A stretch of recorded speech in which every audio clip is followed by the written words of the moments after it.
اعوذ باللہ السمیع العلیم من الشیطان الرجیم من حمزہ ونفخہ ونفثہ بسم اللہ الرحمن الرحیم ربی یسر ولا تعسر وتمم بالخیر ربی زدنی علما فقاتلا فی سبیل اللہ لا تکلفوا الا نفسک وحرد المؤمنین عسى اللہ ان یکف بأس الذین کفروا واللہ اشد بأسا واشد تنکیلا۔ آیت نمبر 84 ہے سورہ نساء کی، 5واں سپارہ ہے، ترجمہ ہے احمد رضا کا کنز الایمان۔ فقاتلا، تو اے محبوب، اب چونکہ ظاہر خطاب نبی کریم صلی اللہ علیہ وسلم سے ہے تو یہاں پر ترجمہ جب کیا گیا تو آپ صلی اللہ علیہ وآلہ وسلم سے خطابت کی وجہ سے اے محبوب ترجمہ کیا گیا ہے، ٹھیک ہے، ورنہ یہاں پر یہ صیغہ موجود نہیں ہے۔ تو اے محبوب، اللہ کی راہ میں لڑو، فی سبیل اللہ، اللہ یہ سبیل راستہ، راستے میں، اور فی میں، ٹھیک ہے، اللہ کے راستے میں لڑو، یعنی لڑنا کیا ہے؟ فقاتلا، قاتلا یقاتلو، قاتل یعنی یہ مقابلے کے لیے صیغہ استعمال ہوتا ہے، یعنی ایک دوسرے کو، ظاہر ہے جب مقابلہ ہوتا ہے تو کس سے ہوتا ہے؟ ایک دوسرے سے ہوتا ہے نا، مقابلہ اکیلے تو نہیں ہوتا، تو اسی طریقے سے ہے، یعنی قتال کرو، ایک مطلب یعنی ظاہر ہے کہ ماریں گے بھی تو مریں گے بھی نا، تو یہ ہے لا، نہیں، ٹھیک ہے، یہاں جو اس کا ترجمہ ہے نا، چھوٹا سا آپ کو نظر آ رہا ہے، تم تکلیف نہیں دیے جاؤ گے یا تم تکلیف نہ دیے جاؤ گے، جو یہاں ترجمہ ہے، ٹھیک ہے، اللہ حرف استثناء ہے، نفس کا، مگر اپنے دم کی۔ اب یہاں دیکھیے اپنے دم کی ترجمہ جب کوئی عام انسان پڑھے گا نا تو یہ سمجھے گا نہیں، وہ تذبذب کا شکار ہوگا کہ کیا ہے یہ اپنے دم کی، یہ کیا ترجمہ ہے، یہ مطلب کیا چیز ہے، کیا معنی ہے۔ بہت سے لوگ کہتے ہیں نا ہم نے قرآن پاک کا ترجمہ پڑھا، ہمیں سمجھ نہیں آئی، تو یہ مبہم سے ترجمے جو ہوتے ہیں نا یہ لوگوں کو پریشان کرتے ہیں۔ اس کا واضح طور پہ ترجمہ ہونا چاہیے، جو بھی ہم پہلے اس کو پڑھ لیں پھر ہم آپ کو اگلے ترجمے سے بتاتے ہیں۔ اللہ نفس کا، مگر اپنے دم کی، ٹھیک ہے، وحرد المؤمنین، اور مسلمانوں کو آمادہ کرو، عسا قریب ہے کہ اللہ کافروں کی سختی روک دے، ٹھیک ہے، باسا سختی، تکلیف، روک دے اللہ تعالیٰ جو کفر کر رہے ہیں کافروں کی، اور اللہ کی آنچ سب سے سخت ہے، اللہ کی یعنی جو اللہ تعالیٰ کی طرف سے دی ہوئی تکلیف ہے، اللہ کا جو عذاب ہے وہ بہت سخت ہے، اللہ کا عذاب کوئی برداشت نہیں کر سکتا، اور اللہ کی آنچ سب سے سخت تر ہے، اور اس کا عذاب سب سے کرا، ٹھیک ہے، کرا یعنی اشد ہے نا، اشد یعنی سخت، اس کا عذاب یعنی بہت زیادہ سخت ہے، بہت اذیت ناک ہے، کوئی برداشت نہیں کر سکتا اللہ کا عذاب اگر آ جائے تو۔ اللہ ہم سب کو اپنے عذاب سے بچائے۔ آگے ہم تفسیر اور وضاحت پڑھنے سے پہلے آپ کو ایک مطلب چیز کی ہم جو ہے آپ کو کہنا چاہیے کہ توجہ دلانا چاہتے ہیں کہ قریب ہے کہ اللہ کافروں کی سختی روک دے۔ اس کا ترجمہ دیکھ کر تھوڑا سا آپ ذرا سا غور کیجئے، کیونکہ اس سے پہلے ہم نے پڑھا تھا کہ اللہ نے فرمایا قرآن مجید میں، یعنی کہیں پر بھی آپ کو کوئی بھی تعرض، کوئی بھی تضاد، کوئی بھی تردد نظر نہیں آئے گا، کیونکہ یہ کلام الہی ہے۔ تو کیا آپ قرآن مجید میں غور و فکر نہیں کرتے؟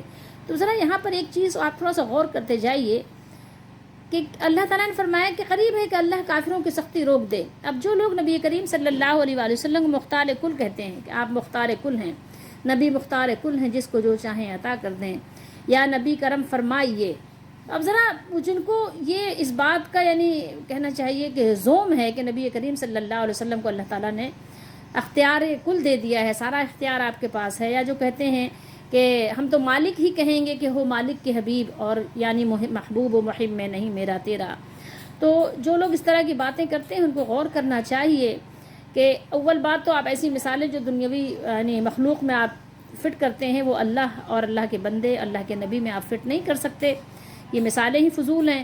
دوسری بات یہ ہے کہ دیکھیے کہ اگر نبی کریم صلی اللہ علیہ وآلہ وسلم مختار کل ہیں تو یہاں پر اللہ تعالیٰ نے جو بات فرمائی کہ اللہ روکے گا سختی کافروں کی، اگر نبی کریم صلی اللہ علیہ وسلم کا اختیار ہوتا، آپ مختار کل ہوتے، تو آپ کو کہا جاتا ہے کہ آپ ان کی سختی روک دیجئے، ٹھیک ہے، اللہ تعالیٰ نے نہیں فرمایا کہ اللہ کے نبی صلی اللہ علیہ وسلم کو اختیار ہے، اللہ نے اختیار دیا ہے اور آپ جس کی سختی چاہے روک دیں، ٹھیک ہے، آپ اپنے یعنی اوپر تکلیف نہ آنے دیں، ٹھیک ہے۔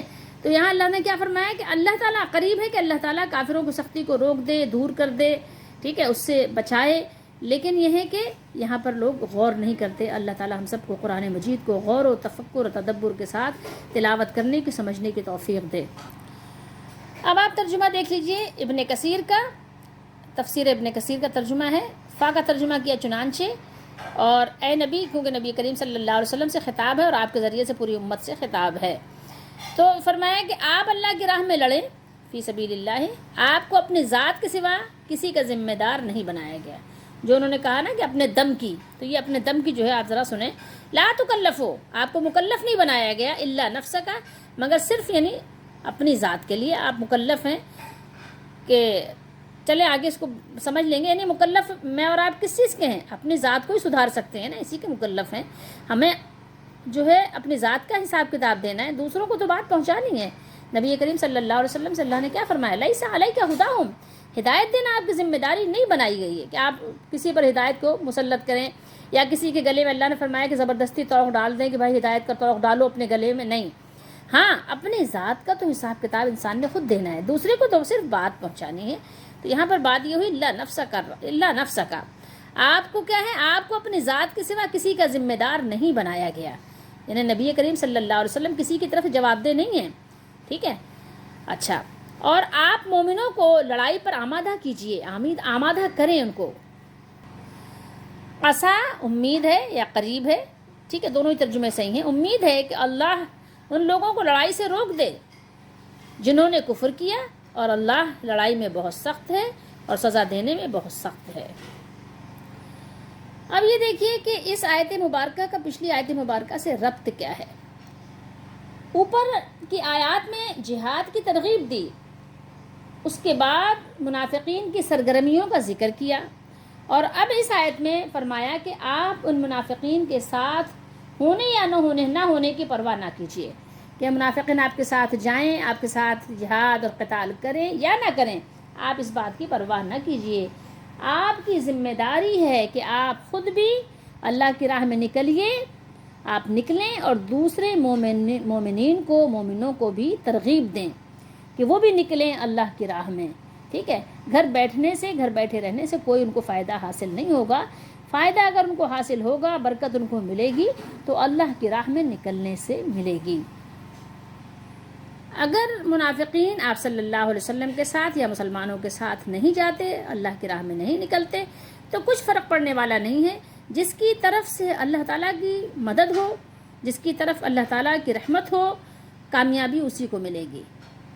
تو کسی کا ساتھ ہونا نہ ہونا یہ کوئی یعنی بڑا وہ نہیں ہے اعزاز کہ ہاں فلاں ہمارے ساتھ ہے. جس کے ساتھ اللہ کی رحمت ہے، اصل میں تو کامیابی اس کے ساتھ ہے. اللہ تعالیٰ نے اپنے نبی، اپنے رسول اور اپنے حبیب صلی اللہ علیہ وآلہ وسلم کو حکم دیا کہ آپ خود بنفس نفیس اللہ کی راہ میں نکلیے، اور اگر کوئی اس سے اعراض کرتا ہے، منہ پھیرتا ہے، تو اس کی آپ پر کوئی ذمہ داری نہیں ہے. اس لیے اللہ تعالیٰ نے فرمایا لا تکلفوا الا نفسک، آپ اپنی ذات کے سوا کسی کے ذمہ دار نہیں ہیں، اور آپ مومنوں کو بھی، مسلمانوں کو بھی جنگ کے لیے ترغیب دیجئے، ان کو بھی آمادہ کیجئے. مسند احمد میں ایک حدیث شریف ہے، امام احمد نے سلیمان بن داؤد سے، اور انہوں نے ابو بکر بن عیاش سے، اور انہوں نے ابو اسحاق سے روایت کیا ہے کہ میں نے حضرت براء رضی اللہ تعالیٰ عنہ سے کہا کہ جو شخص مشرکوں پر حملہ کرتا ہے، مشرک یعنی جو اللہ کا شریک ٹھہراتا ہے، جو شخص مشرکوں پر حملہ کرتا ہے تو کیا وہ اپنے آپ کو ہلاکت میں ڈالتا ہے؟ یعنی اپنے آپ کو ہلاک کرتا ہے. جیسے کہ قرآن میں اللہ تعالیٰ نے ارشاد نہیں فرمایا کہ وَلَا تُلْقُوا بِأَيْدِيكُمْ إِلَى التَّهْلُكَةِ، اللہ نے فرمایا سورہ بقرہ میں ہم پڑھ چکے ہیں کہ اور اپنے آپ کو ہلاکت میں نہ ڈالو، وَلَا تُلْقُوا بِأَيْدِيكُمْ إِلَى التَّهْلُكَةِ. تو حضرت براء رضی اللہ تعالیٰ عنہ نے جواب دیا نہیں، کیونکہ اللہ تعالیٰ نے اپنے رسول صلی اللہ علیہ وسلم کو مبعوث کیا، اور آپ صلی اللہ علیہ وآلہ وسلم سے فرمایا فَقَاتِلَا فِي سَبِيلِ اللَّهِ لَا تُكَلَّفُوا إِلَّا نَفْسَكَ، اور فرمایا کہ اللہ کے راستے میں قتال کرو، اللہ کے راستے میں یعنی لوگوں کے ساتھ جنگ کرو.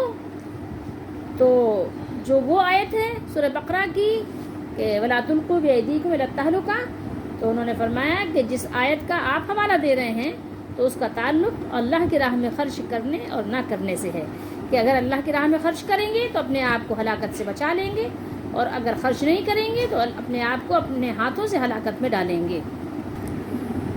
لیکن یہ ہے کہ ظاہر شیطان لوگوں کے دلوں میں دنیا کی محبت، زندگی کی جان کی محبت، مال کی محبت، دنیا کا عیش و عشرت وہ کیا کرتا ہے، مصلحت پسند بنا دیتا ہے، اللہ کی راہ میں نکلنے سے روک دیتا ہے، اور طرح طرح کے وہ ہیلے بہانے بناتا ہے، اور اسی سے اپنے یعنی ہیلے بہانوں کو تقویت دینے کے لیے قرآن مجید سے کوئی آیت ایسی بھی نکال کے لے آتے ہیں کہ جس سے کوئی موافقت اور مطابقت نہیں ہوتی، وہ کسی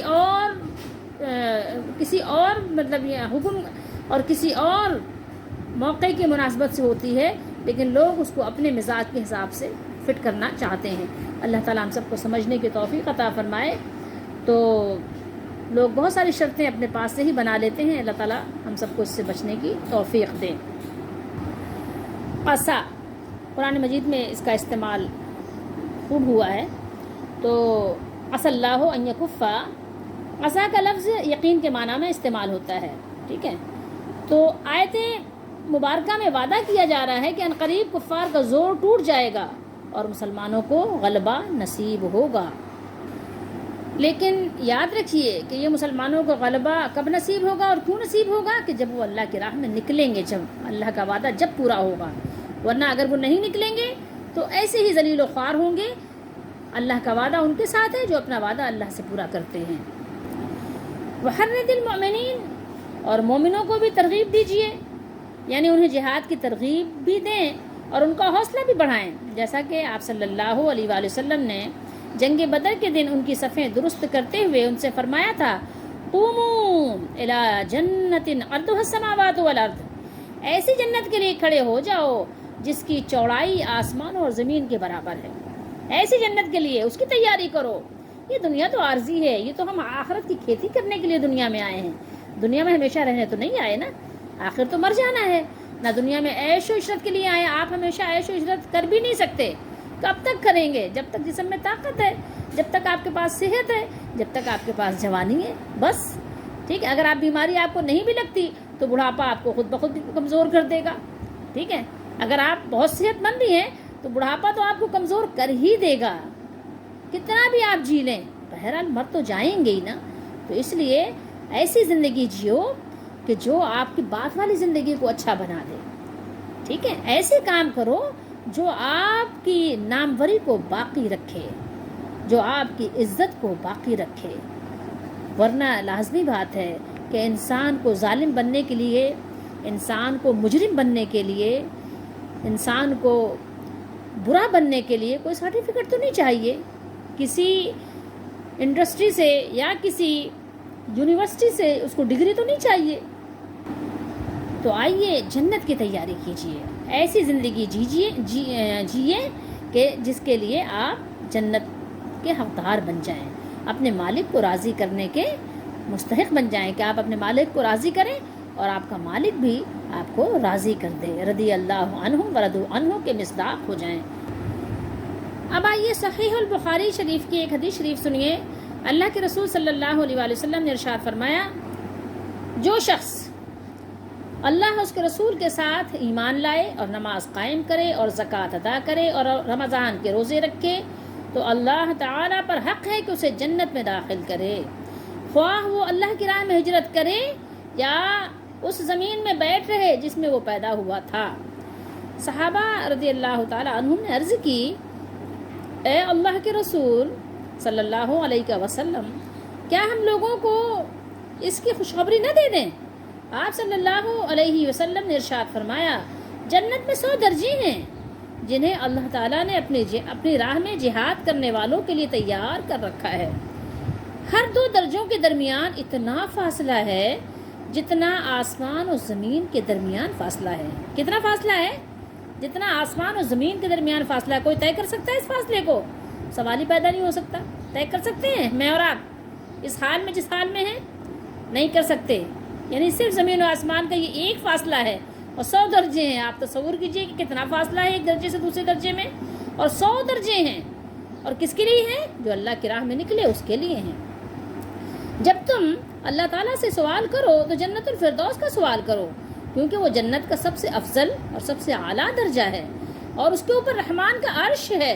جو لوگ اللہ کے عرش کا انکار کرتے ہیں وہ کتنی احادیث کا, قرآن مجید کی آیت کا انکار کرتے ہیں, جو کہتے ہیں عرش سے مراد قدرت ہے, اور سب سے اوپر کیا ہے؟ رحمان کا عرش ہے, اور اسی سے جنت کی نہریں پھوٹتی ہیں. جنت کی نہریں کہاں سے نکلتی ہیں؟ رحمان کے عرش کے پاس سے نکلتی ہیں. وہیں سے اللہ کی جو رحمت اور اس کا جو عرش ہے, وہیں سے اس کی رحمت سے اللہ تعالیٰ کے عرش سے نہریں پھوٹتی ہیں, وہیں سے یعنی اس کے سوتے جاری ہوتے ہیں. حدیث شریف کے الفاظ کیا ہیں عربی میں؟ من آمن باللہ ورسولہ واقام الصلاۃ وآتى الزکاۃ وصام رمضان کان حقا علی اللہ ان یدخلہ الجنہ ہاجر فی سبیل اللہ او جلس فی ارضہ التی ولد فیہا. قالوا یا رسول اللہ افلا نبشر الناس بذلک؟ قال ان فی الجنۃ 100 درجۃ اعدها اللہ للمجاہدین فی سبیلہ کل درجتین ما بینہما کما بین السماء والارض فاذا سألتم اللہ فاسألوہ الفردوس فإنہ اوسط الجنہ وعلی الجنہ وفوقہ عرش الرحمن. اس کے اوپر کیا ہے؟ رحمان کا عرش ہے. وفوقہ عرش الرحمن ومنہ, اور اس سے تفجرا پھوٹتی ہیں, جاری ہوتی ہیں, انہار الجنہ, جنت کی نہریں. اللہ تعالی ہم سب کو قرآن و سنت پر عمل کی توفیق دے اور ہمیں بھی جنت الفردوس کا حقدار بنائے, اس کا مستحق بنائے, آمین. اور نبی کریم صلی اللہ علیہ وسلم نے مومنوں کو ترغیب دلاتے ہوئے بے شمار آپ صلی اللہ علیہ وسلم نے خوبصورت یعنی بشارتیں سنائی ہیں, اور اس سے متعلق اللہ کی راہ میں نکلنے سے متعلق بے شمار احادیث مبارکہ ہیں, کتب احادیث سے بھری پڑی ہیں. اللہ تعالی ہم سب کو ایمان رکھنے, یقین رکھنے کی توفیق دے. حضرت جو پیر محمد ہیں انہوں نے اپنے ضیاء القرآن میں ایک بات لکھی ہے جو آپ کو سنانا چاہتے ہیں. وہ اپنی کتاب ضیاء القرآن میں تفسیر میں فرماتے ہیں, اس آیت کی تفسیر میں فرماتے ہیں کہ اللہ تعالیٰ اپنے رسول کریم کو حکم دے رہے ہیں کہ جب باطل حق سے برسر پیکار ہو تو آگے بڑھو, خواہ آپ تنہا ہی کیوں نہ ہو. ٹھیک ہے, یہ وہ کہہ رہے ہیں. تو کہہ رہے ہیں کہ چنانچہ حضور کریم صلی اللہ علیہ وسلم کے یہ الفاظ اسی حکم کی تعمیل معلوم ہوتے ہیں کہ انہوں نے یہاں پر لکھا ہے کہ بخدا میں کفار سے ضرور لڑوں گا خواہ میری گردن جدا ہی ہو جائے. ٹھیک ہے, یہ ضیاء القرآن سے میں آپ کو سنا رہی ہوں. اس سے وہ کہتے ہیں کہ یہ بھی معلوم ہوا کہ اگر کسی کار خیر میں اس کا کوئی معاون کا مطلب ہوتا ہے مددگار, ساتھ دینے والا, تو اگر کوئی معاون بھی نہ ہو تو اسے اکیلے اس کام کو شروع کر دینا چاہیے. ساتھیوں کا نہ ہونا کوئی عذر نہیں ہے. ضیاء القرآن. اب مزید آگے دیکھیے جو اللہ نے ارشاد فرمایا کہ عسى الله ان يكف بعث الذين كفروا. اللہ تعالیٰ نے ارشاد فرمایا کہ قریب ہے کہ اللہ کافروں کی لڑائی کو بند کر دے. یعنی جب آپ مسلمانوں کو جہاد کی ترغیب دیں گے تب دشمنوں کے مقابلے کے لیے اور اسلام اور مسلمانوں کے دفاع کے لیے ان کی ہمت, ان کی جرت اور صبر و استقلال میں کیا ہوگا؟ اضافہ ہو جائے گا. واللہ اشد بأسا واشد تنکیلا. اور اللہ لڑائی میں بہت سخت ہے اور سزا دینے میں بھی اللہ بہت سخت ہے. یعنی وہ دنیا و آخرت میں انہیں سزا دینے پر قادر ہے, جیسا کہ اللہ تعالیٰ نے فرمایا ذالک ولو یشاء اللہ لانتصر منہم ولکن لیبلو بعضکم ببعض. یہ حکم یاد رکھو, سورہ محمد میں اللہ نے ارشاد فرمایا یہ حکم یاد رکھو, اور اگر اللہ چاہتا تو خود ہی ان سے انتقام لے لیتا. کس سے؟ نہ ماننے والوں سے, جو اللہ کو نہیں مانتے, جو اللہ تعالیٰ کے احکام کو ویسے نہیں مانتے جیسے اللہ نے حکم دیا ہے, کافروں سے, مشرکوں سے, منکروں سے, مجرموں سے. تو اللہ چاہتا تو خود انتقام لے لیتا, خود بدلہ لے لیتا, لیکن اس نے چاہا کہ تمہاری آزمائش ایک کو دوسرے سے لڑوا کر کرے. ٹھیک ہے, ایک دوسرے کو مقابلے کے ساتھ اللہ تعالیٰ تمہاری آزمائش کرے کہ کون ہے جو اللہ تعالیٰ کے لیے اپنا تن من دھن لے کر نکلتا ہے. ٹھیک ہے. تو یہ اللہ تعالیٰ نے ولاکین لیبلوا بعدکم ببعد، ایک دوسرے کے ساتھ اللہ تعالیٰ نے یعنی اس طرح سے آزمائش کی ہے کہ کون ہیں اللہ والے اور کون ہیں دنیا والے.